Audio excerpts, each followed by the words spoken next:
Hey guys, Molly here. Okay, get ready. We have stories of recovery for you today. So sit back and enjoy, listen, pay attention to what you can identify with, leave some comments, reach out if you need some help. Let us know how we can support you on your journey. I am Jose, and I will just go ahead and get started. What was it like before I started my journey of recovery? And I know for me, it's probably the similar with many other people out there or not, but I was definitely very baptized, you could say, in diet culture. I went on all the diets out there and I would lose the weight and then I would gain the weight back with a vengeance. So I would lose 10 pounds, then I would gain 20, then I would lose 50, then I would gain 60. And like I said, you name the diet and I did it, from the military diet to being vegan to low carb to Atkins to fasting to only eating fruit. So you name it, I did it. And I think that was one thing, like the weight would come off and I just couldn't stay stopped though. So I was definitely filled with the shame, the guilt, the remorse. And then I actually even developed, for me, part of my story is eating disorders. Like I started with orthorexia and then it went into bulimia. So I would do like the binging and the purging. And then when I was able to get over the bulimia, only the binge eating was left. So then I had binge eating disorder. So that's honestly what it looked like before recovery.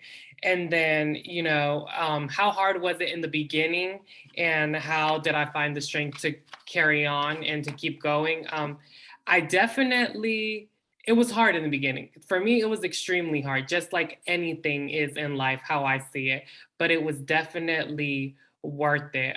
Once I hit my rock bottom, which I don't think everyone has to hit a rock bottom, and they say everyone's rock bottom is also at different levels. My rock bottom was really hard. It was dreadful. I had done everything, and then something clicked with me that I had to treat it like an addiction. It just really impacted me. I had sort of an epiphany, and then when I struggled with my eating disorders and everything and the diets, I never told anyone. So maybe people suspected, maybe people didn't even know. I was always just called an emotional eater in my family, but I never opened up to anyone. So I did everything on my own because I thought I could do everything on my own. I was self sufficient. In my eyes, I was successful and everything seemed normal to the outside world. It was just my eating. My eating was unsatiable and my appetite was uncontrollable. Like people would say, oh, I'm full. And I'd be like, what's that? That must be nice. And then I would eat and I would already be thinking about my next meal. And honestly, for me, like I'm consider myself also a volume addict. I can binge on anything. So when I say that, I thought to myself, let me go once again back to the University of YouTube. And that's when I just typed in like food addiction. And that's when I first was exposed to Benton Johnson and Dr. Vera Tarman with her book, Food Junkies. And I often say that is the book that saved my life. Because I really believe that if it didn't, I literally would be dead due to the compulsive eating, the food addiction, just the binging and the developed eating disorders and everything and the cross addictions. So when I read Food Junkies, that's when I was exposed to my fellowship and I started going there, and that's when I embarked on this journey of recovery and a lot of the shame was removed. Not of course completely, but that's where I was like, this is not a moral issue. Because for the longest, that's what I thought it was. And since I was very disciplined, I was very determined, I would always, go to bed sometimes, unfortunately, after a terrible binge episode. And then I would wake up the next morning and be like, I did it again. And just the shame and the guilt and the remorse. So, me knowing that I was a food addict and that this was, a behavioral issue for me, and I also was addicted to certain substances, it really saw me in a different light. And what really kept me and keeps me actually going on to this day is definitely the community and the support I have found. I went to many groups, I went to many treatments, and I will say, like, I always tell people this: your people are out there, your tribe is out there. Like, I went to one group actually that I really enjoyed, but it was mainly focused on binge eating. And when I would tell them that for me, I was sugar free, I almost felt I was always on trial and I had to leave the group. So I always tell people it's about accountability and responsibility. Like for me, I am a food addict. It is not my fault. Because sometimes I think, was I born this way or did I become this way? But now I'm like, that's neither here nor there. It's my responsibility and I just have to address it. That's what I do know. But any group that makes you feel shameful and just makes you feel like you've done something wrong, I'm like, that's probably not the group for you. That's probably not your people. And I can say it took me some time to find my people, but I found them. And that is what really has helped me keep strong and definitely staying the course. And I love, like, when people say, people would say, keep coming back until the miracle happens. And someone also says, just stick around. And that's one thing. Like sometimes I just stuck around. Like I will say, I am very high on the sensibility scale when it comes to food addiction. I'm addictive, I'm compulsive, and I'm very obsessive. So for me, my recovery has to work just as hard as my disease does. And that has helped me keep the course. Like sometimes when I've wanted to give up, especially with the perfectionism, I just refuse. And that is the stubbornness that comes out. And like I said, they always say that the opposite of, addiction is connection. And I completely agree with that. Like it's not even abstinence or it's not, sobriety. It truly is connection, connecting with the people that love you, that hear you, and that see you for you. Um, and now, what is food addiction recovery like now? I will say, now life is truly different. I can't even dare say amazing. Now I still get bad days. Like even this weekend, something bad happened, and I was like, damn. And it was bad, but I truly see it in a different light. And for me, I was once there too, and everyone is their own. But sometimes people are like, oh, well, yeah, I have a problem with that, but I'll just address that later. And they put it like sort of on the back burner. I would do that too sometimes. And even I believe in a higher power and I would like go through my prayers. And that was always like the last thing. I'd be like, oh, by the way, I think I have a problem with food, but you probably have more important stuff to do. But now I can say that for me, when I'm in the food, active in my addiction, I cannot function and I don't have anything. Like now I can say like my food plan, the way I eat is very simple and very black and white, but my food is black and white so I can live my life in color. Um and I have now such a different way also of viewing life that I never thought. Like they say about the mental and you get mental clarity, you get the brain fog disappears, and I can say it truly does. Like even sometimes I even feel my spirit is calmer and like I suffered through anger management, through depression, through anxiety. Even that is so much less now because like I say, I'm not using. So it's just the way I move through life now is completely different. And so, some things that I do for my food addiction recovery daily is that I read some of my daily meditations. I've always been someone that's really big on quotes and mantras. But I will say, like, I've even enhanced it. Like, you truly are what you believe. And then I truly believe, you are what you attract. You don't attract what you want to, you attract what you are. And for me, part of also my daily recovery is also just embracing self-care and self-love. And there are days like I'm really strong on my recovery and it's just strong. And then there are days where it is much weaker, like, for whatever reason, maybe I haven't slept well, maybe I'm really emotional. So for me, really prioritizing self care and the self love I have is really pivotal. part of my daily recovery. Like, for instance, you know, sometimes in certain settings, depending how I feel, I can be in those certain settings, and sometimes I can't. And part of my daily recovery also is just getting adequate amount of sleep. I think that's really important for me because with it, to be honest, my willpower is stronger. Like, they say it's not all about willpower, and I agree it's not, but it does, for me, it does play a big factor in it though. For instance, I tell people I don't have control after I've eaten that first bite. Like, it might be a first bite I never come back from. Like, it will send me to oblivion.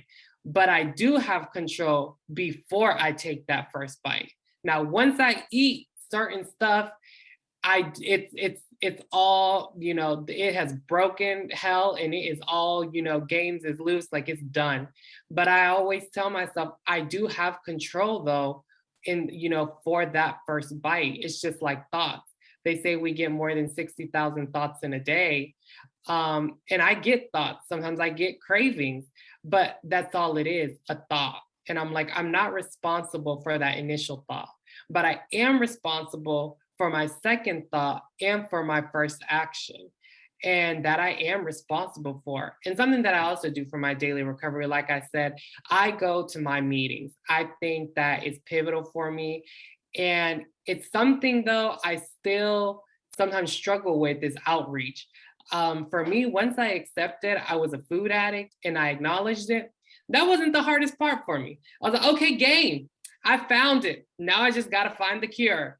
But then also too, when they said like, you got to connect or something, I've realized that is one of my best medicines. And one of my best tools is reaching out, but it's still hard. And I consider myself even a very sociable person, but I guess it's hard, to ask for help. But I will say that is something I try to do and I do daily for my recovery. And just something on that, like there have been points where people have reached out to me and it has made all the difference. And sometimes I tell them, and sometimes I haven't. And I'm like, little do they know that they reached out to me and I needed them more than probably what they needed me. And like I said, sometimes I tell them, sometimes I don't. Sometimes maybe they were in a struggle. Maybe sometimes all they did was want to say hi. And that hi saved me from going back into the food. And I will say for me, I know for a fact I have another binge in me. That's a fact. Because like I said, when people say they're full, like I weigh and measure my food because I don't know what being full is. Like that's nice that you know what it feels to be satiated. But what I do know, so I know I have another binge in me. Now another recovery, that I don't know if it's in me. So I just say to say that when you are debating about reaching out to people, just do it. Just do it because you never know how crucial it might be for that other person. And for me, when you help someone and you're also struggling, that to me is not help, that is love. Um, and let's see, what did you need to hear when you were first starting your recovery? So I know one thing I would have loved to hear, to have heard, and then I heard it more along the lines was that recovery is not linear. Like I wanted my recovery, like everything else, to be, in my eyes, I consider myself a recovering perfectionist. I wanted it to be perfect. I wanted it to be like, this is good, this is amazing. Like you just go up and up and up. And that's one thing I would have loved to have heard, that it's not linear. It's not gonna be like, it doesn't work like that. And one other thing too is that what I really would have liked to have heard, which I didn't hear, and I'll say this too, like I really did not like when people would say your disease is doing doing push-ups in the parking lot and it's getting stronger. I honestly really did not like hearing that. And I will say it is true. But you know what I wish I would have heard earlier, and I will say this is true for me, is that it is getting stronger and it is cynical, powerful, and baffling. But you know what also is recovery. Recovery is also progressive, it is also magical, and it is also obtainable if you want it. Like ultimately, your commitment to the progress, to the process will determine, you know, how much you progress. And I really wish I would have heard that, because now I really look at that. Like, I'm like, my disease probably is getting stronger. The addiction, and like they say that then you need more and more. And that was definitely my case. Like it was getting worse and worse. I would have to eat more and more and more. But you know what? So is recovery. Like I have noticed that recovery is also, like I said, it's progressive. And for me, it is obtainable if you want it and you do everything in your control to achieve it. And also, part of me too, I feel it is magical. Like there's some things I can't explain, but I ain't gonna lie, there is some things I really can't explain. Like even if you told me like I not doing it imperfectly, and I don't really count days because that doesn't really help me that much. But I'm getting close to being like 3 years sugar free. Like what I really focus on is like the day I started my recovery, which I don't even know the day, I know the month. That's how much I was in the food. No, but I say to say that I realized that recovery, like if you would have told me 3 years ago, you cannot eat refined sugar, I would have said, you just damn crazy. What you mean? And part of me, like, I do believe in a higher power, but I do believe it is magical. Like, there are certain things that I'm just like, for me, they're unexplainable. And sometimes, listen, I just go with it. Because like I said, that's one thing that sometimes I would ask myself, like, was I born a food addict or did I become a food addict? And I'm like, you know what? That's neither here nor there. Like all I do know, it's not my fault, but it is my responsibility. And I guess I'll end with this. Like I said, before recovery, I was filled with the shame. I felt like a failure because I had always failed the diets. And like, you know, like many people say, I never failed the diets. They failed me because I wasn't supposed to be on a diet.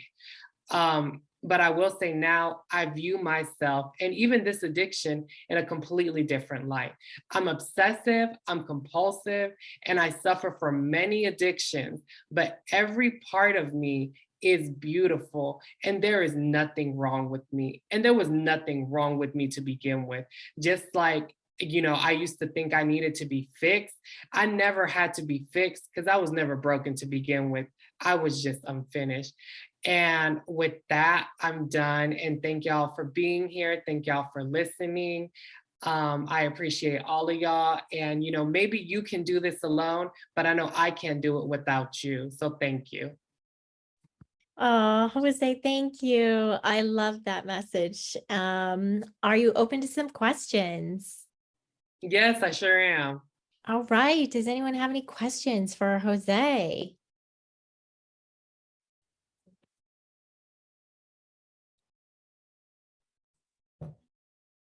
And it's okay if you don't. You can certainly, oh, Sarah has some. Go ahead, Sarah. Hey, Jose, thank you so much. I heard you say that you weigh and measure, and I'm just wondering how it was for you to come up with a food plan and how was that for you? Hey, Sarah. So that's a good question. And so I weigh and measure my food, and it took me some time to develop my food plan. And I actually did do it with the help of a nutritionist, but she did not really understand. Well, I don't think she really knew or agreed with food addiction because like I could just tell with certain things, like she was like, oh yeah, you can just, you know, you can have a bite of that. And in my head, I was like, no, I really can't. So I did it with the help of a nutritionist and then also with the help of actually a food addiction counselor. And that's how I created my meal plan. And then it has changed. And it like, I guess, you know, depending on your needs, it will change. And That's one thing, like it definitely wasn't linear, but that's how I came up with it. So I did get the help of a nutritionist and then looked at a food addict counselor. And then from there, looked at, what, because I am allergic to certain foods, but that's why I love that they say, you eat first for abstinence, then for health, and then for taste. And that's like some of the guidelines that I follow too. Thank you, Jose. You're welcome.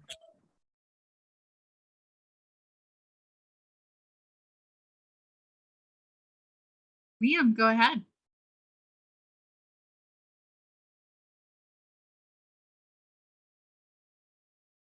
I think you're muted still, Leo. Thank you. Sorry. Yeah, I just wanted to say thank you so much. I really, really enjoyed listening to that. It was great. A lot of different metaphors in there as well. One stood out. I really liked. He said my food is black and white, but I can live my life in color. And that just I haven't heard that before, and it's a really, really good one. So yeah, I don't really have any other questions. I just wanted to acknowledge it. Maybe I would like to know, you weigh yourself, what your food is, what you're abstinent from, those sort of questions. But I understand everyone is different and everyone's journey is different. So I know it's going to be different for different people, but just from that might be nice to know if you're willing to share that. Yes, no problem. And thank you, Liam. So everyone is different. So one thing that I am abstinent from, so I'm definitely abstinent from refined sugar. I don't do almost any, and I follow a low carb way of eating. So I don't really do any grains. Like I stay away from most grains. And even for me, even fruit can be really triggering. So for me, I stay away from even most fruit.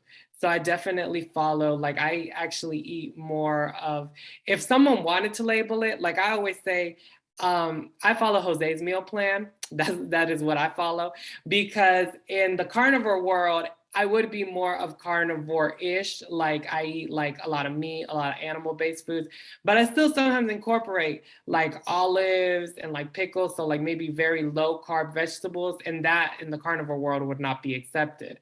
But that is particularly what I follow. And everyone is different, because I know, sugar and flour, I think is pretty triggering for everyone. But I know some people that they can, eat fruit and they can't eat learn. So, so another thing that I really stay away from is coffee. Like for me, caffeine can be really triggering. It really increases my anxiety, which I never even noticed until I put down the coffee and I stopped drinking it. So that really that's another thing that for me, I really abstain from, and that it really helps me. And alcohol is another one, just to list another one. And then with the weighing, so I have a very unhealthy relationship with the scale. I think it wasn't always like that, but now I always refer to it as the toxic relationship. And I am currently divorced from it. Like I always tell people, like I'm divorced from it. I try my best not to weigh myself, because sometimes I feel like for me, it doesn't really do much. I do tell people though, my goal one day is to get a restraining order from it and to just throw it out the house, but I'm not there yet. We are at the divorce state. Like, we went through our separation period, and I literally had to go through a process, because there was one point in my life, I remember I would weigh myself every single day. And at one point it wasn't that triggering, I'm not gonna lie, because it's all about intention. Like, what is your intention behind this? But then I realized at one point it was really damaging me and it was really upsetting. And then sometimes the way I look at it is that if I did have a friend or someone I loved, and like even a little one, a child, would I want to weigh them? Would I tell them to jump on the scale every day and weigh them? And I think to myself, I would never do that. Yet there was one point in my life I was doing it to myself. So for me, it really doesn't. I don't do that because I feel like it doesn't help me on my journey. But like I said, it's all about the intention behind it. Because I'll finish up with this. Like, for instance, I weigh and measure my food, but there is an intention behind that, because I know I have to eat enough, because either I'm never full and then I weigh to make sure, because sometimes I'm like, since my hunger scale is broken, I'll be like, oh, this is enough food, when it's really not enough food. But that's my intention behind it. Like, it actually serves a purpose, because I know some people, they hate weighing, measuring. And what I've noticed is that in the start of their journey, it can be really beneficial for them, but then they don't have to weigh and measure, because it's more of a burden than a tool. So I'm like, then you're not someone maybe that's a volume addict, and maybe you don't need to do that. So then that is something you don't need to do. For me, it's not restriction, it is liberation. So yeah, so that's that. So thank you, Leah. Thank you, everybody, for the questions. And I know there were more hands up, but if you guys can put the questions in the chat so that everybody can see them, that would be great, because we're going to move on to Mike, because Mike is on a time crunch and we want to honor and respect his time, and we want to hear his story. So thank you again, Jose. As always, we love having your shares, or hearing your shares and having you here. So we appreciate you. Mike, Clarissa, you wanted to say some words?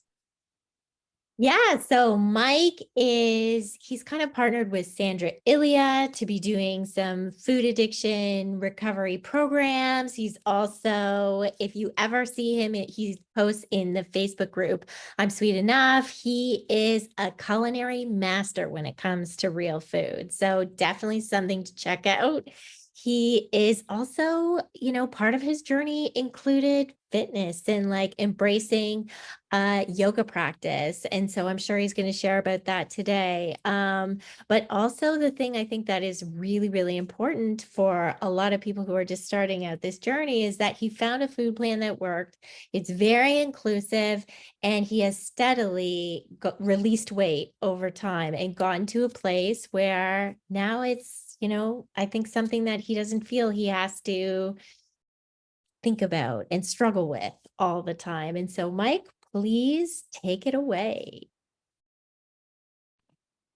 Well, thank you so much. And I'm glad, Jose, that I got to hear you. I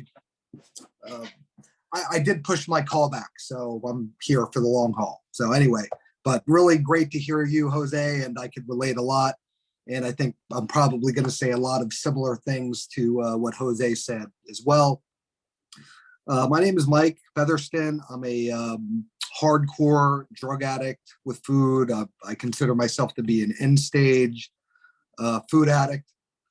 I believe that, my food addiction, when it was active, particularly at the worst of it and at the end of it, was a real threat to my life. Not just my happiness, of my life, which was almost non-existent, but also like to the extent to which I took it. I don't know if I would be alive today, if I didn't find my sobriety, and I really do believe that. So, I've had a lot of opportunity to look back at my life and my relationship with food and my struggles with food. And I think, like Jose said, I don't know if it matters where or how we get it. I think many of us come by it in different ways, perhaps at different stages and for different reasons in our lives.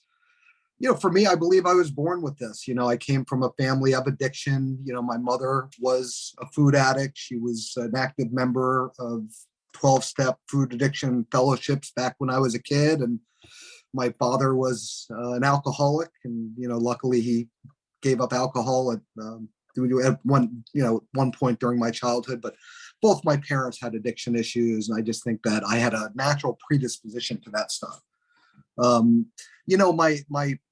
Talking about what it was like before, I found my recovery May 7th of 2018. That was my day. So like, honestly, just a little over 4 years ago, I was 45 years old. So what it was like before then, kind of encompassed most of my life, quite honestly. And really, I could think back from early childhood. I grew up in a family of 4 guys, father, 2 brothers, and a mother, and we would all compete to get seconds at the table. And I would usually win. I was really good at eating super fast so I could get those seconds. From an early age, I grew up in a house full of junk food. That was just kind of the way it was in my house. And just I would get in trouble all the time because they would buy this or that, and I would always eat it all, or I'd always eat way more than my share, and I'd get in trouble all the time. My folks at some point started locking food away in their room so that Mike would not go and eat all the food. And I would break into their room and I would eat all the food, and I'd get in horrible trouble, but I would do it anyway.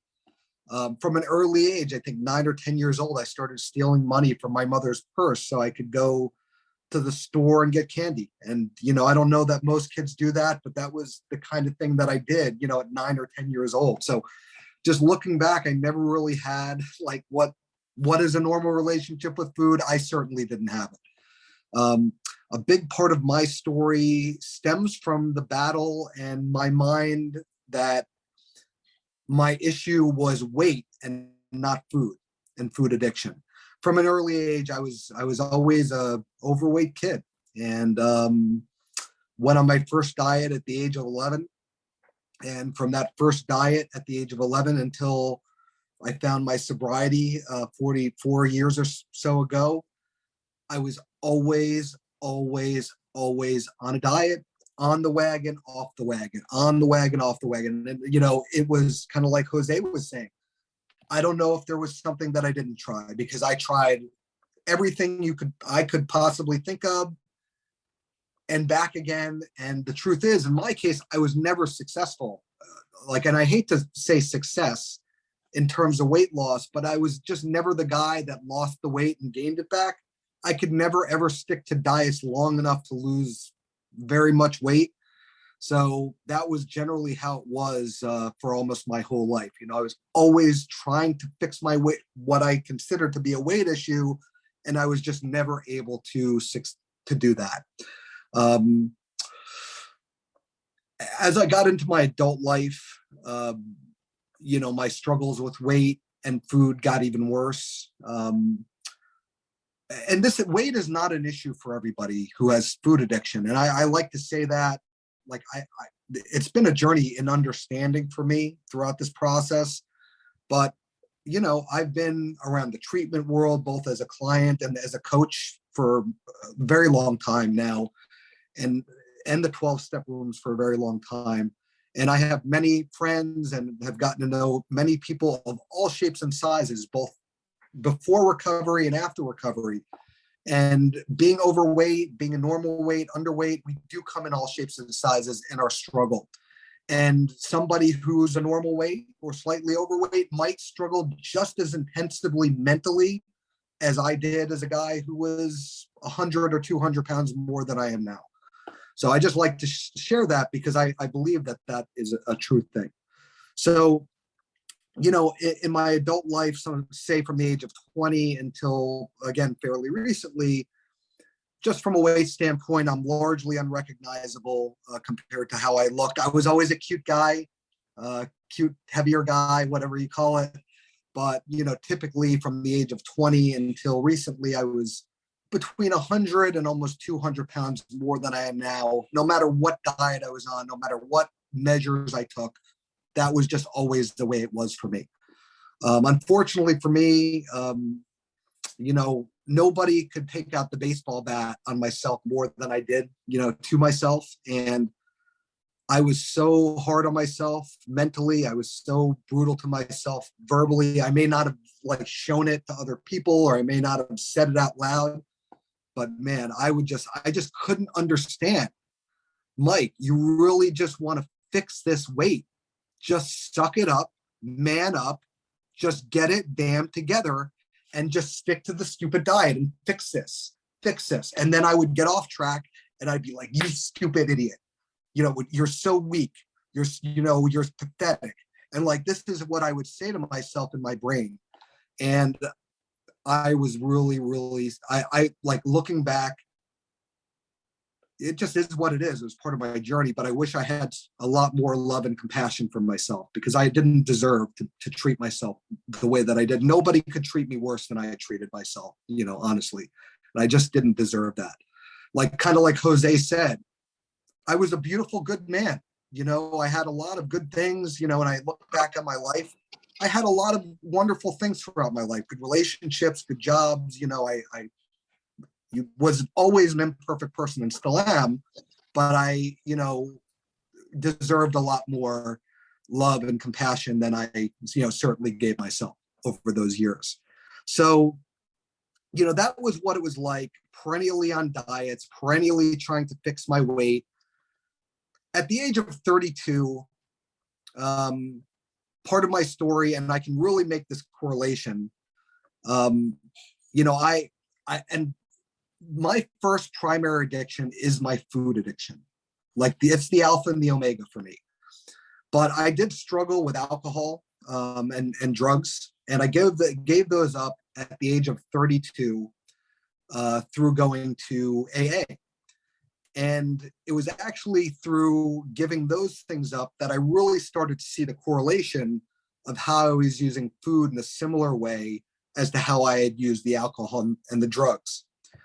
I will say that I really believe I picked up alcohol largely because of the way I felt about myself, because of my weight and my food issues. Alcohol made me feel smarter, stronger, and better looking. And I think naturally I had more of a predisposition to seek that. But at 32, 18 years ago, I gave that stuff up. And after a short time of that, I started to really see that I was using food in a similar way to how I was using, alcohol and drugs. And I started, kind of going to 12-step meetings, Overeaters Anonymous, other 12-step fellowship meetings at that time. And I started to learn about addiction. And, I started to see that, I identify myself as a compulsive overeater and as a food addict, really at that time. Now, the fact that I identified myself as that did not resolve the issue, for me. My first 10 years of being an active member in those 12-step fellowships, and I love those fellowships. I'm a believer in them. I know they're not for everybody. Many people find their paths outside of the 12-step realm, and that's, totally works. It can work. Like all these coaching calls, what Molly and Clarissa do, a lot of the other, good coaches out there. There's other paths, I believe, to find recovery as well. But, a big part of my path did come through the 12-step realm. So I'm just, sharing that because it is part of my story. But my first 10 years of being in those 12-step fellowships, I went to well over 1,000 12-step food fellowship meetings. And I remained what I called a chronic relapser really through that entire time. And it was kind of the same thing. I would be like, I'd see other people getting it, and I'd see other people, finding freedom, finding recovery, losing the weight, if that were the issue for them. And I'd be like, what's wrong with you, Mike? Why can't you just follow directions? Why can't you just stick to this thing? And honestly, it was a very similar result for my first 10 years after I understood the truth about myself as it was for all the years before, just being on a chronic, diet, never-ending diet phase. So, part of my story too, a big part of my story stems from inpatient treatment stays. Honestly, I've been to inpatient treatment on 3 different occasions. I've spent so many thousands and thousands of dollars on inpatient treatment stays, and I learned a lot, just like I did in the OA 12-step rooms. But even after spending all that money on treatment, I'd come out of treatment, and within maybe a month, maybe 3 months, I'd be right back off to the races again. And honestly, that was my pattern. So just fast forwarding to when I found my sobriety, May 7th of 2018. At that point, I was not very different physically than I had been. I think again, weight's not everybody's issue. I was somewhere around 325 at the time. I'd been quite a bit heavier. I'd been a good bit less, but that was a fairly common weight for myself. But I had totally given up hope. I was still going to meetings, but I hated going. I really did believe that my brain was different than other people's. I really did believe that I was a person, I was a broken person. That's what I believed. I believed that I was never, ever going to be able to get to the other side of that. And I'm a hardcore binge eater, and I am a bulimic too. Like, I don't share about the bulimia side, but at 40 years old, I binge to the point of extreme pain when I'm really in it and binging.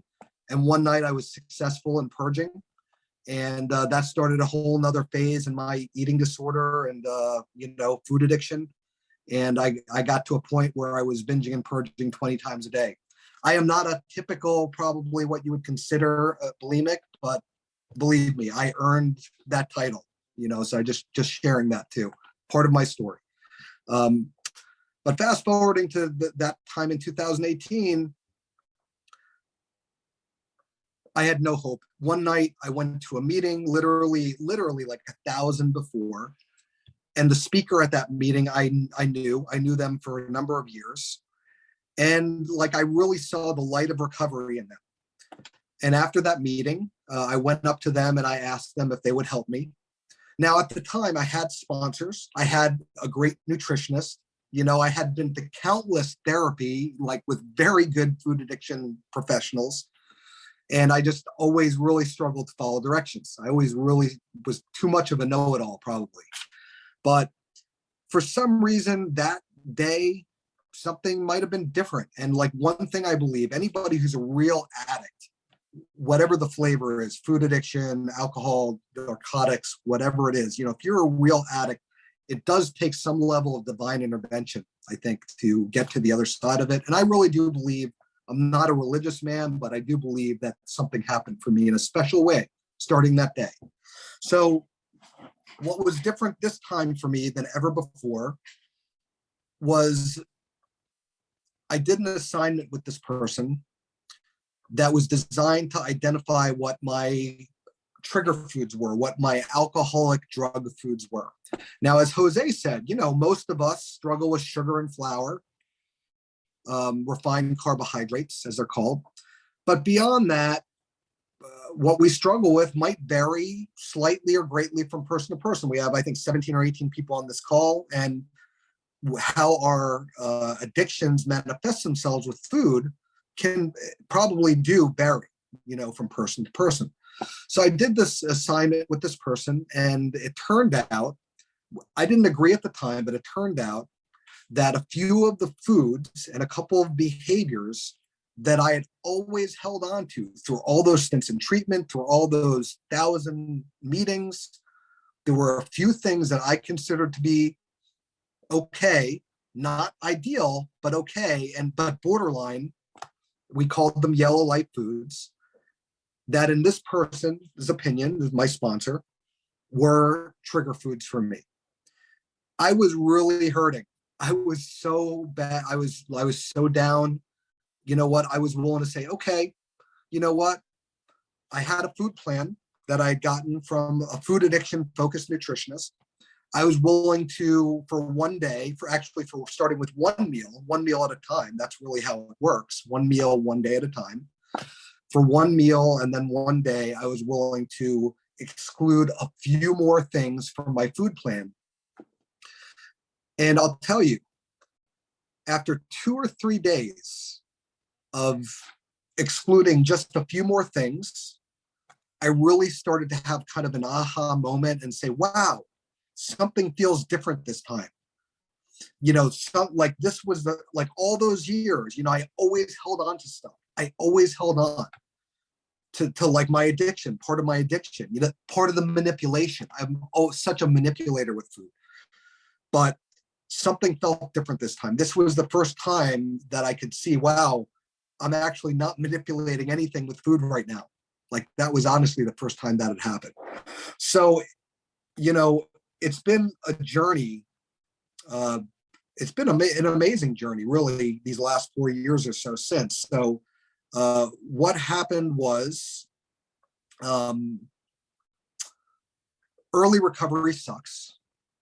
It does. I'm sorry. I mean, I hope it doesn't for you. Maybe your experience is different than mine, but that first 2 to 4 weeks is generally very painful.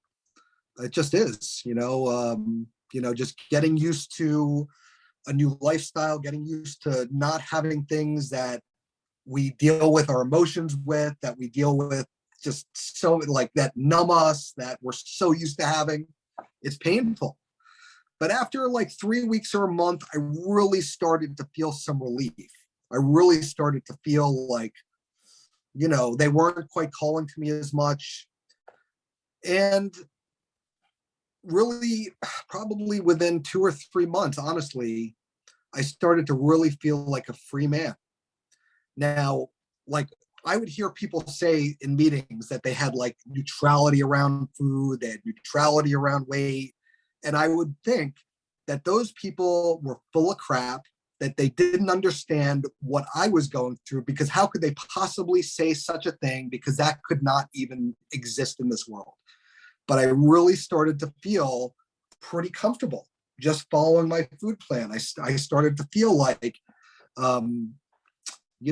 like it, I started to feel real hope that maybe, I could really, be on the other side, and I already was. So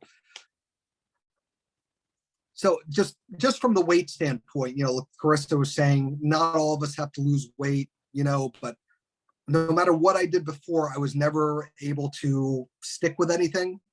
Well, it took me about 20 months. I lost the weight. I'm down over 180 pounds from my top weight. I'm maintaining 150 so odd pound weight loss. It took me about 20 months to lose it, and I've been maintaining that now for 2.5 years or something like that. So the weight has really kind of taken care of itself, through just following my food plan. I didn't get nothing wrong with surgery if somebody gets that, but it just was following my food plan. The weight really did kind of resolve itself, and I it's not something that I'm overly concerned about, today, as Clarissa was saying, 98% of the time. But what's even the best thing, like I follow my food plan one day, one meal at a time. And honestly, as difficult as it was in the beginning, it's really become a way of life. It's become relatively just something that I do. And I take my food plan with me wherever I go. And, I've been to a lot of places in my time in recovery. I've been to Vegas more than once. I've been on cruises, weddings, all sorts of functions, tons of family functions, traveled all over. And restaurants, I steered clear of restaurants for a while in the beginning, but I eat out 2 or 3 times a week, and I'm able to get what I need at restaurants or wherever I go. I have a plan, I follow my plan. So I just want to say I live life, and I, get to do a lot of cool stuff, even with food. So like that's happened. And then day in and day out, I'm not sitting here feeling scared and ashamed because I'm in the food yet again, and I just don't know what to do, and I just can't stop. That hasn't been happening for years now. And I'm not sitting here feeling deprived and white knuckling it and counting the seconds until the stupid diet is over so I can just eat the food that I want to eat again. That's not happening either. I'm not saying it's perfect, because I don't think perfection exists, but really 98% of the time, I'm not overly concerned about it. I had to divorce my scale as well. I actually had to get the scale out of my house, and I did that a number of years ago because I'm a scale addict. Part of my addiction and part of what the trigger was for me was I'd weigh myself sometimes 10 or more times a day.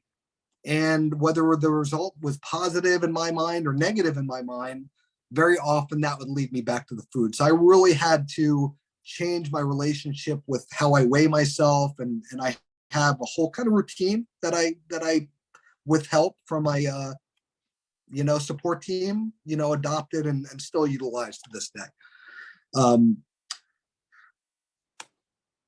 The food is just a part of this, the food.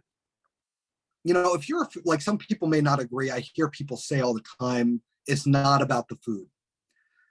Well, that's partially, I think, true. for me, a big part of it was about the food. I had to get the right plan to deal with my addiction before I could find sobriety. And that was true for me.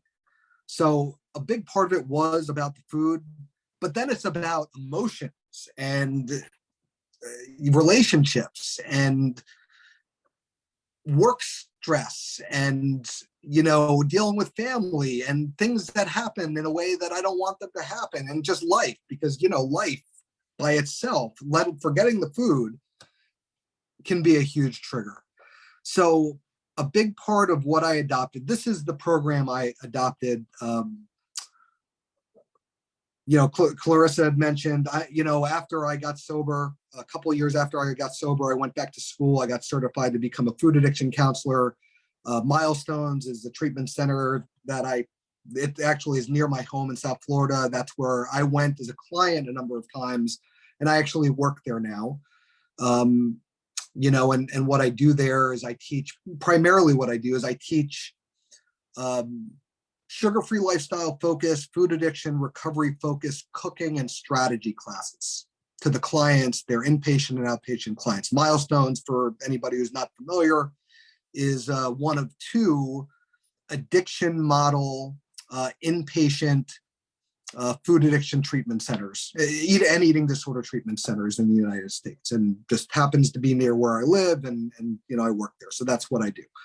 Milestones, their founder, Marty Lerner, who's probably one of the better known guys, in this field, came up with this approach called SMURF. And a big part of what I do and how I deal with the emotions, in addition to how I deal with the food, comes from this SMURF approach. So I'm just going to quickly talk about that, and then I'll close it out. So SMURF is not the blue guy from the cartoons from the 80s. SMURF is an acronym, and the S is for spirituality. And it's not necessarily religion. Spirituality can look very different for different people. Like I came into this whole thing really as a person who wasn't at all religious, but I was initially willing to say, like, the Serenity Prayer, if you're familiar with that. I was just willing to, they were just words to me, but for some reason they made me feel better when I say them. I was willing to start saying some affirmations, and I was willing to include some meditation, which did not come easily to me, and still some days doesn't, but I was willing to include a few things, some spiritual practices that have really evolved for me over the years, and I've become willing to do a lot more as time has gone by and progressed. Other things that are spiritual in nature, are connection to others, are being of service to other people. It's being a part of something purposeful. So there's so many different things that could be considered spiritual, and again, somebody can be quite religious and they could incorporate their religious practices in that, or somebody could be like me, who was just completely non-religious, and there was a path for me as well. So the S is for spirituality. The M is for mindfulness and meditation. I include the meditation in my spiritual practices, but mindfulness is a big part of it. I am by nature a super spontaneous person. I don't like rules.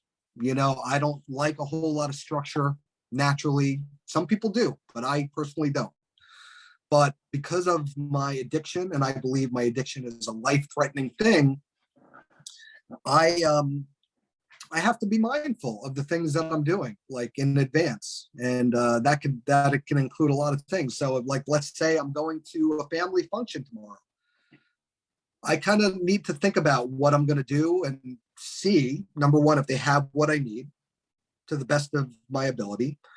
And if not, because, I need to take my medicine, part of my medicine is getting the food that I need to prepare myself and bring what I need to bring.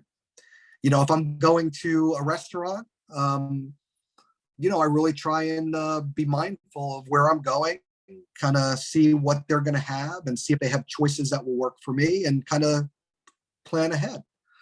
Next week, I'm going on a 2-week trip to Asheville, North Carolina. So I'm driving. I know in advance of that, I'm going to pack a cooler full of stuff and snacks and different things. And, I'm going to kind of plan accordingly. So it's just being mindful of events and things that are coming so that I can stay safe, so I can stay in recovery. That mindfulness can extend to other areas of my life too, my work life, other things as well. The E is for exercise. And kind of like Clarissa was saying, when I started this part of my journey, I was not open to exercise very much at all. I was pretty sedentary for quite a while before this sobriety. I have been an athletic guy in my life. I played sports when I was younger. I dabbled, but I was never a guy, honestly, ever who was consistent with working out. Like there were years literally that would go by where I wouldn't set foot in the gym one time. But my exercise journey started with walking. Part of this program included this SMURF thing, and part of it includes either exercise or body movement. That looks differently for everybody. In the beginning, for me, it was walking 3 days a week. And it's been an amazing, it's almost a separate story, my fitness journey, honestly. Started with walking 3 days a week. As I was getting more into recovery, I was, improving with my health. My weight was improving. I started becoming more motivated to try more things. I joined a gym. I started going to the gym more regularly. Within 6 months, I was a very avid gym goer, probably 5 or 6 days a week. That never happened to me before, but that was something that was starting to happen about 6 months into my journey. And probably about 6 months after that, I had dabbled. I'd taken maybe 20 yoga classes in my life up to that point. But about a year into my journey, I took a hot vinyasa yoga class. I'd been working out steadily. I had gotten myself in some pretty good shape, from a guy who was sedentary to a guy who, gotten into decent shape after about a year of recovery. And I was able to get through the whole vinyasa class. It was super hard, but I loved it. I fell in love with it, like right from the beginning.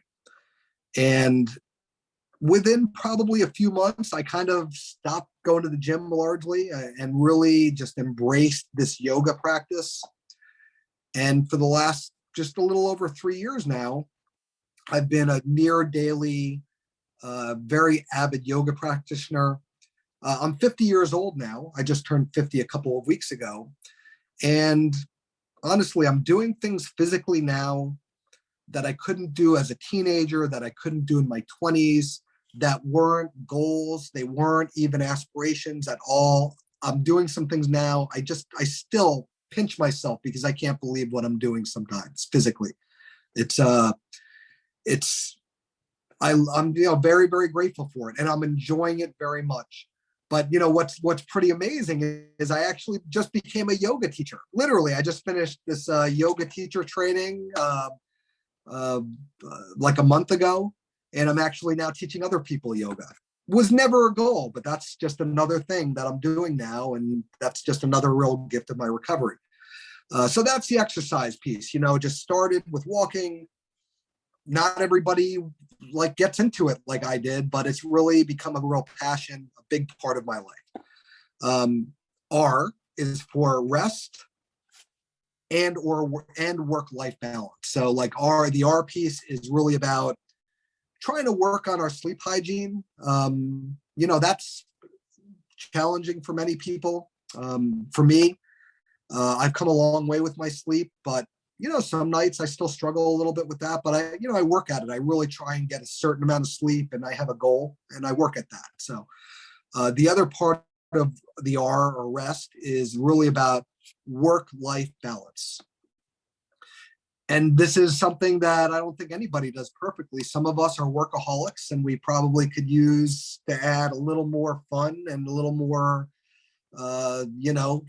things aside from work in our lives. And some of us are maybe a little too fun loving and might need to incorporate some more work. And it's probably hard for most of us to find the right balance. But, I have really worked at that. And, I'm definitely a work to live guy. So I love to have fun, and I try and, be responsible, take care of my business, take care of the work, that I need to take care of. But My yoga is important to me. Being out in nature is important to me. You know, it's important for me to incorporate those things. And I do work hard to both work and have fun, and also do some purposeful things that connect me with other people. And then the last piece is really the first one. The first one that you deal with in a food addiction recovery world, as a food addiction counselor, I believe, is the food. The F is for the food. And, you know, for our program, and, you know, I'll send you over a handout on it. It just kind of explains it a little bit more, just for anybody who wants to see it. But, you know, food looks very differently for different people. And for, you know, I think it starts with setting some level of boundaries around certain foods. You know, for some people, that's just sugar and flour. For some people, structure around portions is not necessary. Like Jose, for me, I am also a volume addict, so I still weigh and measure my food. That is definitely imperative, you know, for me to do. But getting some sort of a food plan in place, free to the maximum extent possible of our trigger foods and behaviors. So that's really what the food plan is about. It's kind of an individualized journey, but I believe for food addiction recovery, it does start with the food, and then we incorporate the other components of SMURF. And that's what I do in my life. I really do work the SMURF program, you know, imperfectly. I do my best. When I work with people, you know, generally people will do like some sort of a checklist, and it's very simple. It's not like writing a book. It's like SMERF. What did you do? S. What did you do? M. Sometimes it's just a yes or a check mark, or sometimes it's a no, or that wasn't included today. But anyway, you know, that's what I do. And, you know, here I am. I'm just doing the best I can. I am just another bozo on the bus, another just food addict trying to stay in recovery one day at a time. I'm not cured. I know that I have another binge in me too, kind of like Jose said. If I get off track, if I start playing with it, messing with it, I know that in a certain period of time, probably within a year, you know, a lot, maybe most of the weight will be back, but I'll be a slave. I was a slave to food and weight. That's what I consider myself to have been. I'm not extreme. I consider myself to have been an absolute slave to that stuff. And I do consider myself to be a free man today. And that freedom is contingent on me doing some work, you know, and that work can be fun. It can be like wearing a loose cloak. Like I really am enjoying it most of the time, but it does require me to stay and do the things today that worked for me yesterday. And hopefully I'll keep being willing to do that stuff. So anyway, I think that's what I got. So I'm going to end with that. Thank you so much, Mike. You can see that this is something you are naturally great at. You just share with such passion. And I know already there was some questions in the chat. And are you okay if I ask you some questions as follow-up? Yeah, absolutely. All right. So one of our members asked, what are some of the yellow amber foods that you had to cut out that you really found were a game changer for you, or behaviors? Yeah. So for me, it was artificial sweeteners. So in my case, it wasn't just sugar. Like I always held on to the artificial sweeteners, always, always, always. And this is, I know people who can have some. So I'm not telling everybody on this call, does not have artificial sweeteners. But in my case, that is part of my absolute triggers. I had to eliminate artificial sweeteners and diet sodas. So that was a huge one for me. Another huge one for me was two behavioral things. One of them, I'm a cook. You know, I teach cooking classes. That's primarily what I do. I had to stop tasting my food. Now, the concept of not tasting my food pissed me off. Honestly, it's like, how can you possibly cook something and not see if it's seasoned properly? Like, it made me so angry. But, you know, in truth, sometimes I would take a taste and sometimes I would eat the entire vat. And I ate that entire vat a lot. So it turned out that I really did have to stop tasting my food. I don't taste my food anymore. Like, and my food still is very good. I just might have to add a little salt after and be a little conservative on the front end. The other one, and it was really just these four. It was restaurants, how I dealt with restaurants. So pre-recovery, I had been at this. I had been in meetings, all this stuff. A lot of times I wasn't eating sugar and flour, but like for some reason, I'd give myself license to just eat whatever they brought me at a restaurant. And, like I'm a volume addict. So that was a big part of my challenge. I had to, at first, I steered clear restaurants probably for almost 2 months. And I, with help, have incorporated a regular strategy for when I go to restaurants, what to do, not just the restaurants, but family functions, events, things like that. I have essentially the same strategy when I go to all of these things. But I had to have some boundaries set for when I'd go to restaurants, when I'd go to family functions, when I'd go to weddings, what have you, travel, what have you. So that was part of it too, like having a strategy or plan for when I went to restaurants or special functions. So it was those four things: artificial sweeteners, diet sodas, tasting my food, and incorporating some strategies around restaurants and travel. Oh, that's so helpful, Mike. Thank you for that. I also just wanted to note that I loved how you're like, it can be as simple when you're doing your SMURF checklist as just putting a check mark. It's almost like how we can overcomplicate things when it comes to recovery and making sure we're doing it right or we're doing extra. And then we never get around to doing it, right? People get intimidated by the thought that they have to write a book. And I actually really tell people, because I have a lot of people that send me a SMURF checklist. That's kind of it. And I say, keep it simple. If there's something to discuss, keep it brief. We can talk about it on the phone, but just put a yes or a no or a very quick blurb about what happened. Yeah. Don't overthink, just do, right? Yeah. There was another question in the chat, and you were talking in the beginning of the story about how you were a food manipulator. Can you explain what food manipulator means? Yeah, so like the restaurant pieces, and I can tell you like a lot of stories. Here's one story. I have a food plan that gives me weighed and measured foods, right? And I have for years, even before recovery, I had a weighed and measured food plan that I really was never able to consistently stick with. And here's one example, and this is something I use in some of my cooking classes. So I get a certain amount of protein, and somehow, I justified that a half a rack of ribs was Mike's portion of protein.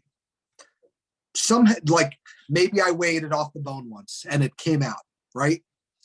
So I, at that point, stopped weighing the rack of ribs, and Mike would buy a 3-pound half rack of ribs, and I would justify that it is a half a rack of ribs. That's Mike's portion. And I was eating a 3-pound half rack of ribs. That's one example. Eventually, that had to stop working, but that's just one example. Another example was the tasting of the food. Like I would justify that this is legal. And even if I would have bowls of it, I'm still abstinent. So there's a lot of examples, anyway. No, I totally feel you on that. I definitely had a bowl when I was beginning, and I was like, well, if it fits in this bowl, then that means that it's my right amount, but I would either use it to restrict, or I would squeeze as much in there as I wanted and make it work, right? So I think these are great examples. Peanut butter, just one other thing, Yeah. like that, some people can have it, that's a trigger for me personally, even if it doesn't have sugar, so I'm not telling everybody, but I would be eating peanut butter as part of my lunch and dinner. And so I'd eat my savory thing. And I figured out how to have yogurt, peanut butter, and banana 3 times a day. And it was part of and eventually I would just be binging on it. Right. But I would justify that I love peanut butter so much. So I'm just going to have, like I would figure out how to manipulate and add it to my food plan. And I never got away with it actually, because I always ended up binging. But that's like another example, kind of like the ribs, like, well, it's all fine. I'm following my plan. Okay, and then the other thing I wondered if you could touch on briefly is you have a really inclusive food plan. It includes fruits, it includes grains, I think, as well. And did you ever feel nervous being in this space where these messages can, in our food addiction community, that fruit's going to make you relapse or grains are going to me, or any of that stuff? Because I mean, I definitely hear it as well. And so I just wondered if you heard those messages and how you cope with that. Well, the truth is, I like respect other people's food plans and what works for them. Like I work with people, and before I work with people, we generate, like in Miles, I come from a certain kind of methodology, which kind of starts off with more inclusivity, and it assesses individualized triggers for the individual. And for me, I eat grains. They like, I eat a structured amount of grains, but I eat them every day. For me, I don't eat dried fruits, but there's no other fruit that is off limits for me. I know people that can't have grains because it's a trigger. And I know people that can't eat certain fruits because it's a trigger. But I really do believe that it's a bit more of an individualized approach. And that's what has worked for me. Like I eat this stuff for years. I am as bottom of the barrel food addict, I believe, as anybody. I really am. But in my case, fortunately for me, I'm able to eat some of these things. Like some people can have nut butters and I can't. So there are exceptions in my case too. But we just look at it from more of an individualized approach, and whatever works for the person is fine. If you can eat it, if you can eat something and be comfortable with it and be at peace with it, who am I to judge? It's not my right to judge. And like, I do know that there are people maybe who are a little stricter than me that might judge the fact that I eat that stuff. Well, that's their business. I don't actually care. I really don't. But I love that, Mike. That's exactly it, right? Is like, we just have to figure out what works for us and what our truth is, and then keep doing what we're doing, even if the messaging can be out there that, oh, this doesn't work for food addicts or blah, blah. That's not true. They don't know you. And so that it's so important, if you are questioning those things, to check in with somebody, right, about what is a trigger food, or, what does that look like? And like you said, maybe even in an experiment sometimes to remove something to see if you get more peace. But that doesn't necessarily mean that these are all triggers and cues, and that we can be as inclusive as possible. So I just thank you.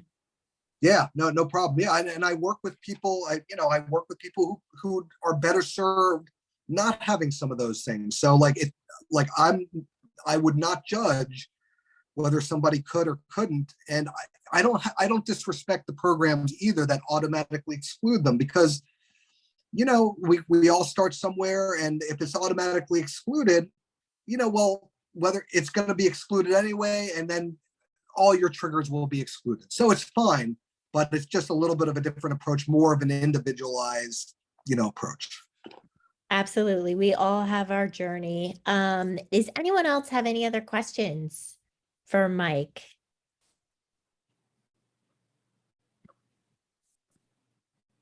Jim, I see your hand up. Yeah, this is not so much a question as a big thank you, Mike, because when you it's hard for me to talk about it even now. When you talked about that self-talk conversation that you had, where you first of all, sort of slapped yourself upside the head and said, "Just do it," and then afterwards, when you failed, you criticized yourself for it. I have that conversation so often. It's like, mine goes, "Just do it, stupid." Anybody could do that. That's it, just do it. And then after the failure, it's you failed again, you asshole. So it's like this round and round conversation that goes on in my head. It's nobody else is saying that to me. It's just me, and I really thank you for that. You're welcome. And the truth is, I couldn't just do it. I have an addiction, and I was powerless. You know, as long as I was continuing to trigger what they call the phenomenon of craving by ingesting my alcoholic drug foods, I did not have the power of choice. I didn't know that, but that is my truth, and like that's still my truth. So like, wish I were nicer to myself over the years, but you know, but like we just have to keep on trying. You know, it takes whatever it takes to get to the other side of it. But you know, we all just deserve to. Regardless of our body size or where we're at, I mean, you know, life is short, you know, just we should love ourselves and forgive ourselves. And I mean, just anyway, but thank you for saying that. Yeah, absolutely. There's nothing stopping us from starting that kinder, compassionate talk today. Thank you so much, Mike, for your share and for being here and everything you do in our community. We are so honored to have you here to speak. So thank you. Appreciate you all. Appreciate you guys very much. You guys do so much. So, yeah. And just a shout out for Mike. He does have groups Monday nights at 7 p.m. Eastern. And I did just add it to the resource page. So I'll make sure you guys have that too. So if you ever want to join Mike's, you do cooking every other week. And then on the off weeks, you do like a SMURF themed group, right? Yeah. So like we do a rotating format every Monday at 7 o'clock Eastern. 2 of the weeks are the cooking and strategy groups that I do at Milestones. 1 week is a SMURF topic discussion. Actually, tonight is a SMURF topic discussion. We're discussing spirituality. And the 4th week is a speaker. We actually have Dr. Marty Lerner coming on in a couple weeks. So I'll be announcing that here shortly too. Thank you so much. That'll be great. We should all go see that. I'm going to go see that. He's a great speaker, and man, he's just, yeah. So he's a legend. One of the foremost experts in food addiction and eating disorders, probably not just in the US, but probably the world, really. So really, really brilliant guy. Absolutely. Thanks, Mike. Thanks, guys. Next, we have Jennifer. Jennifer is going to share her story today in our group. So Jennifer needs no introduction. She is co-facilitating this group with us, and she'll kind of let you know. She's also doing the holistic addiction medicine for food addiction course. And she has her own practice as well. And she's a recovery coach. So Jennifer, share away. Thank you. Thank you, Molly and Clarissa, for asking me to do this. I'm excited to be here and to be able to share, and honestly, a little nervous. I haven't done this before, so I just jotted down some notes.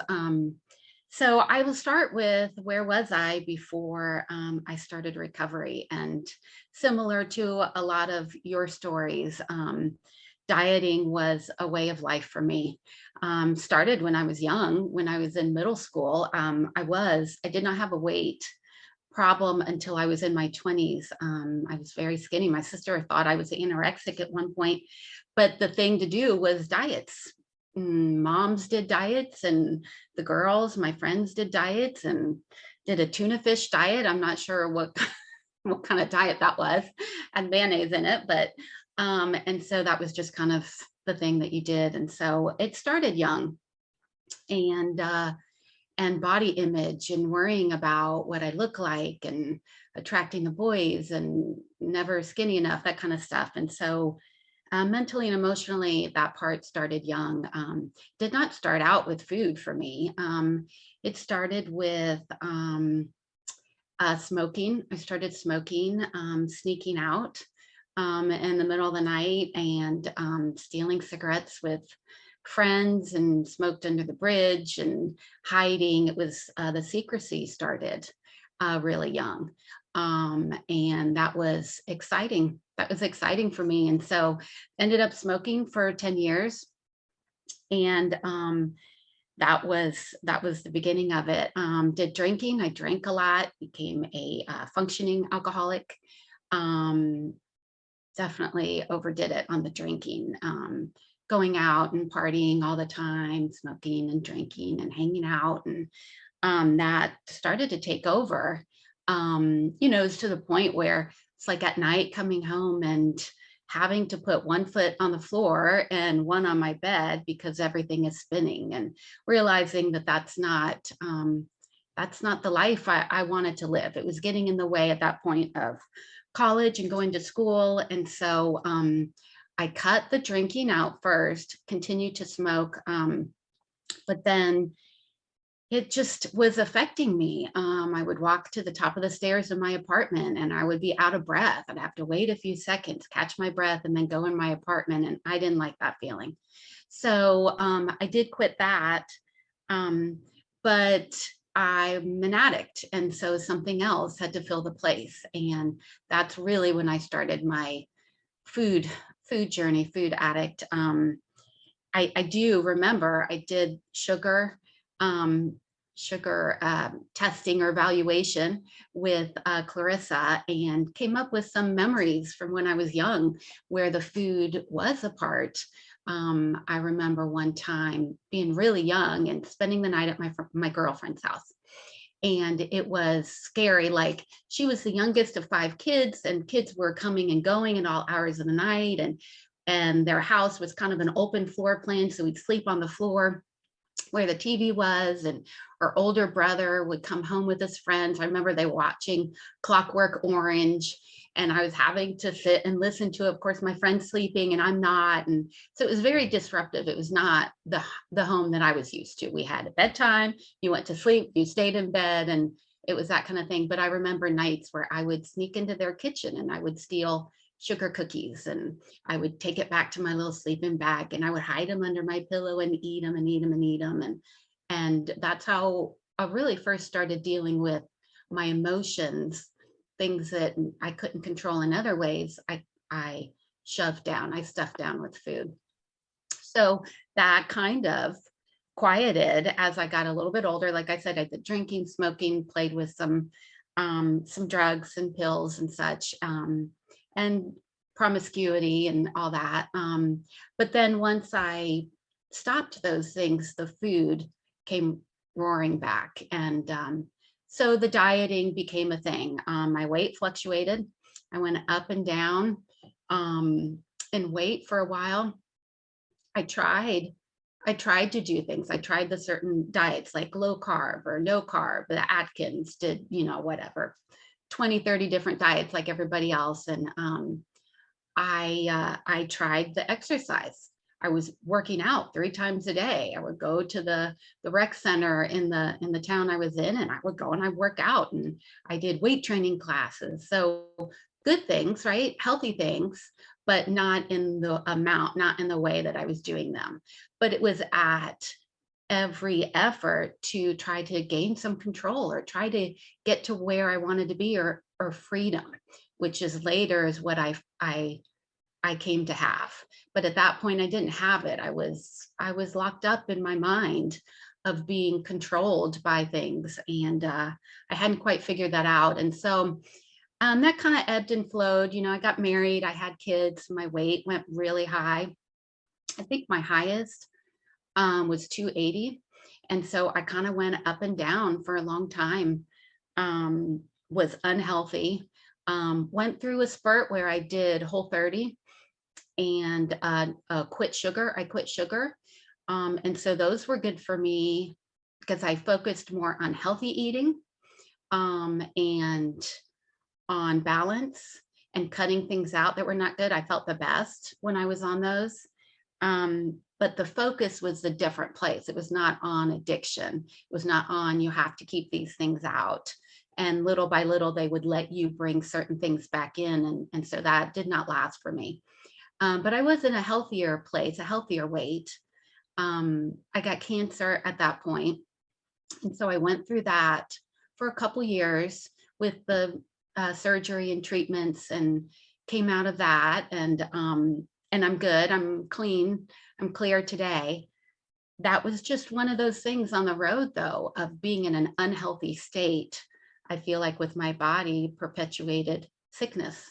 And along, the 20 years of my adulthood, I had all kinds of sickness, pneumonia and bronchitis repeatedly and flus. And the cancer, I believe all because I was not in a healthy state, and certainly not consistently. So it came to about 2.5 years ago, 3 years ago, the summer before my oldest son's senior year was the worst for me. I was the heaviest. I was back up again to 275. I was depressed. I felt terrible about myself. I was not happy. We had moved and had some falling out with people. And so I didn't have friendships. I was having a hard time making them. So just all of that and the emotional state I was in was not a healthy one. So I had decided to try again. I thought, I'm going to try again. I'm going to go back to what I feel like works the best for me, which is to cut out grains and cut out sugar. So I started to do that in January, and January 1st, right? The first day of the new year is when I started fresh.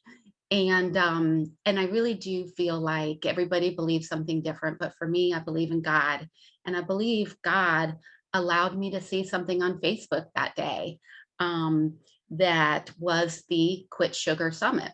And apparently the year before, I must have subscribed to the Facebook group, and I don't even remember that, but I remember a post coming up that they were having it that week. And I listened to a couple people that were fine.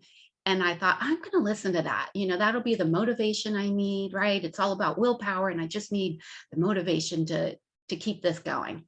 So I started listening to it, and I listened to a couple people, Dave and Anna, and all these people kept talking about Bitten.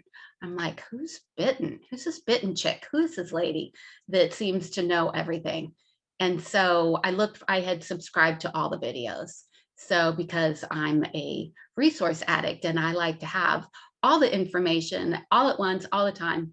So I had the videos, so I looked Bitten up and I listened to her. And it changed everything for me. I felt like that day that I listened to her video really cinched it for me, that I am an addict. I am a food addict, and this is my path. This is what I need to hear. This is letting go of all the shame and the control and the fear and all those things that come with trying and failing and trying and failing. And this was it. And it's about healing your brain, and it's about finding your people, and it's about this whole other world that I had not seen yet. And so I just continued to listen to the videos, and that was the beginning for me, was hearing these people talk about the understanding, right? And how the brain works, and how I am an addict, and these are the things that I need to do, and I need to treat it like an alcoholic or a drug addict. It's the same thing. And just to be able to hear that, I was just like, finally, this is what everything has been leading to for me, is that understanding. So in the beginning, that's the beginning, right? Is hard, right? To start something new in the beginning. Then I was able to find my people, but I really hadn't yet. I heard all of this stuff. I was like, that's great. I'm good now. I'm on my own and I've got this. I know what I'm doing. I don't need to do anything else. And that's how I've always kind of done it. But then a couple months in, I went off track. Friday night, I went off track that night, and I thought, okay, this is not where I want to be. This is not what I want to be doing. And so I just picked up the next day and started to go to groups. I just dabbled in it. I dabbled in Molly's group. She had a Sunday group at that point, and so I think I went a little bit to both, and both Sunday and Friday, and just went a little bit, did Sugar X. And I think they may have come a little bit later, though, actually, maybe April, but just dabbled in a little bit. But at that point, I went into more community, started with a coach, Clarissa, working with her. And that was what I needed. Jose touched on that, is community, finding your people. It's different for everybody. For me, I tried different communities at that point, but I really just I felt good with Sugar X groups. I had found a book club group that we were meeting, and over time it just kind of moved into just girlfriends getting together and supporting each other, which has been phenomenal. We meet once a week, and that's really great. And it's going to the groups. There's so many free groups out there that that are I think so key. So for me in the beginning, it was really hard. Then I found out community is that key piece. What is life and food addiction recovery today? It's great today. I feel like it's hard. It's hard in the beginning, and not that every day is great, but I have the things that I do each day. I have my community. Clarissa mentioned I'm doing Fitton's holistic medicine addiction program, and I feel like that's been so great. She had a program before that on the sugar assessment tool I took that had a lot of training in addiction recovery, and that was so much great information on the brain and the healing. And I think all of that has been great for my recovery. So I do those kinds of things today. I still struggle with certain things. Last Christmas was the first Christmas I had gone through, and so I was really worried about that. I made it through it though clean. You know, we can all do that. It's about preparing and planning ahead as much as you can. And so I made sure that I was meeting in my groups. I was planning my food. It was at my parents' house with a bunch of family there, 15 different people, and everybody else, you know, they eat all the things and they drink a lot on the holidays, and the cookies and the desserts. And my mom is big on the hostessing. So it was the homemade breads and the cakes and the cookies. And that was really hard because I have tied emotions and happy memories to food growing up all those years. But it's just one step at a time of retraining my brain to say, this is my holiday now. This is my Christmas now. These are the memories. I'm still having them. And so I normally don't eat dairy, but I let myself have some cheese during that time. So it was something that I could partake in. Or I would drink tea. Like I drink hot tea, but not a lot. And so I would just drink more hot tea, or in order to have something to enjoy still. So it's finding those things, I think, to help stay consistent. And I just think along the road, you have different things that come up. You have your people that you can go to talk through. I had a really hard emotional time in February. I had not been through that in a long time, but certainly not since I'd started recovery.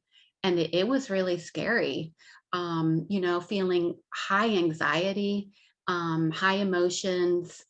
I think just experiencing for the first time dopamine and the withdrawal from dopamine, how that can affect you. And I think being off the food for a while, I was just experiencing those and feeling those feelings that much more, which is not anything I was used to before. And it can be scary at first. So it was a really good experience to go through that and see the different things that I can do, that I can add to my list of tools to help myself. I think at that time I started the cold showers. So I still do that today. I have not done the cold plunge. I have to, I think, work up to that one. But I do the cold showers and I really like it. I really like it. I don't like to be cold. So that's a new thing for me. And I'll touch on that in a little bit.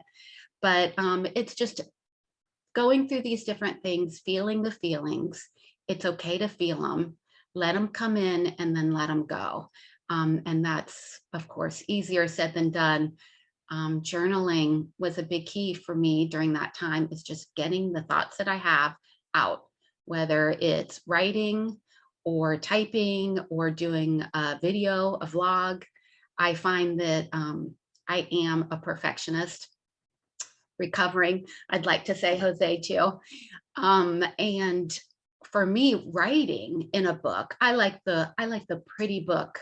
I like the pretty journals. I like the pretty pens. I like to write neat, but I don't write neat. So then I'm going slow and I'm focusing more on what it looks like and how it is and making it look good, and not so much on my feelings and my thoughts.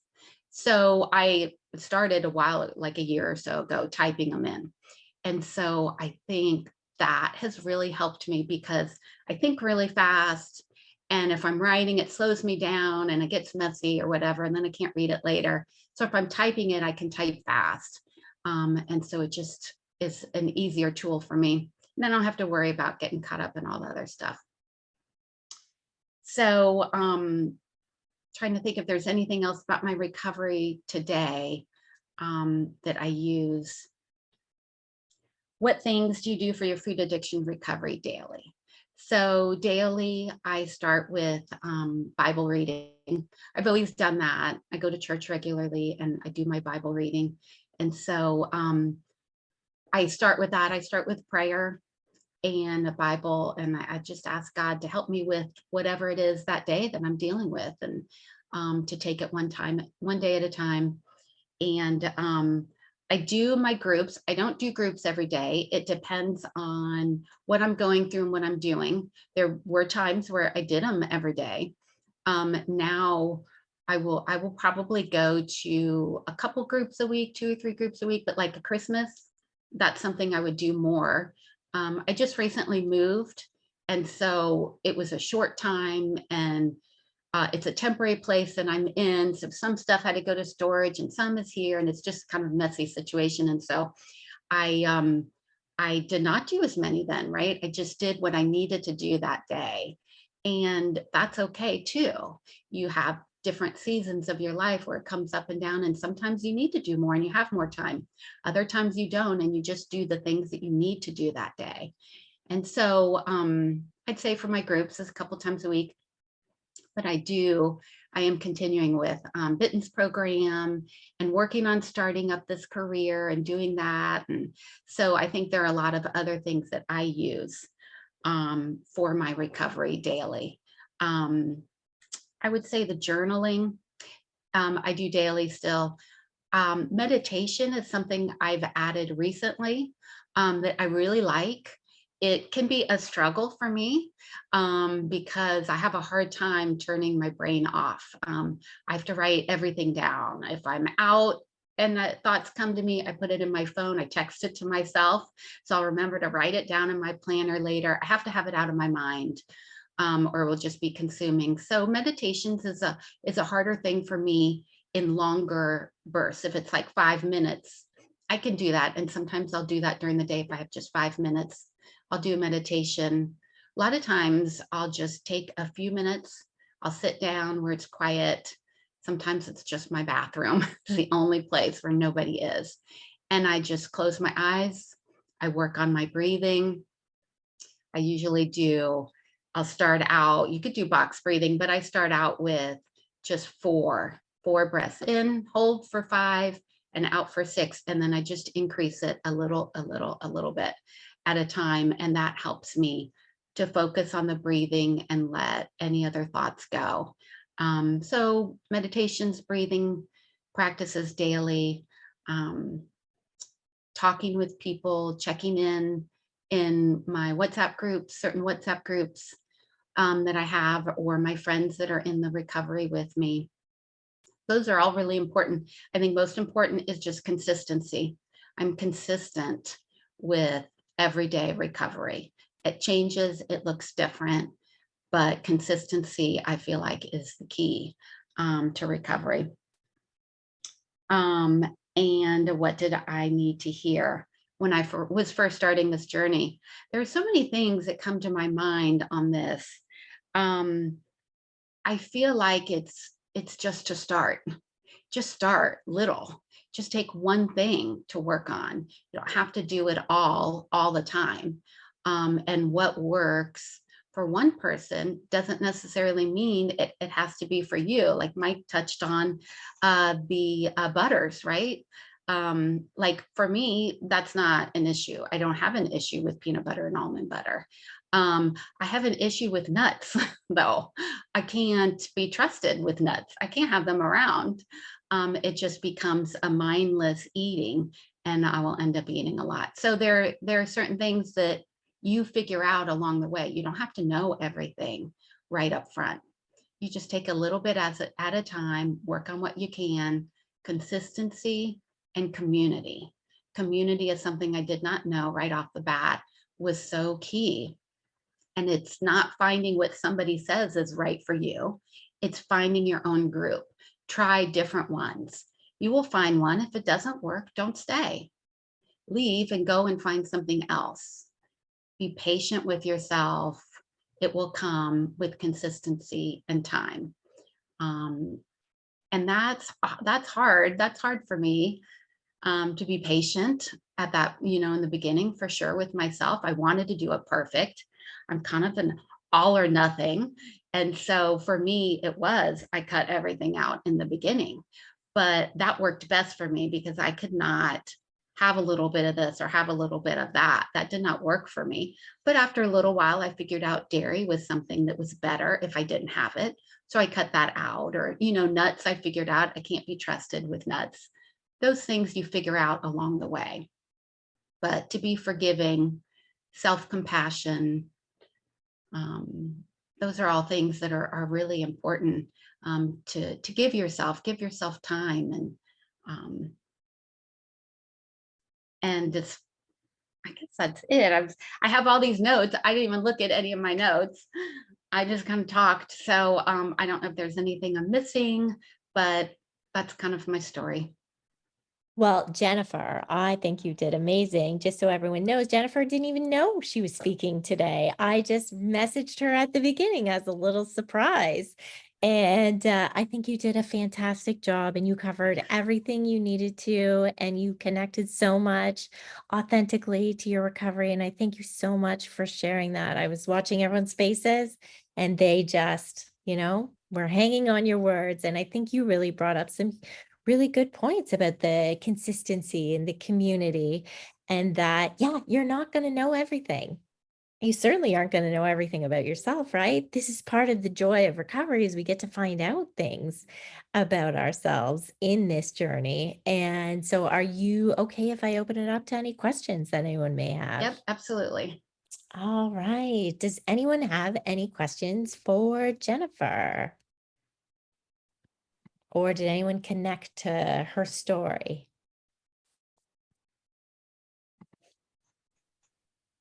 I think I saw in the chat that Bailey was like fully feeling it. Oh, and yeah, Pat says her too. All right. Well, then, thank you so much for sharing.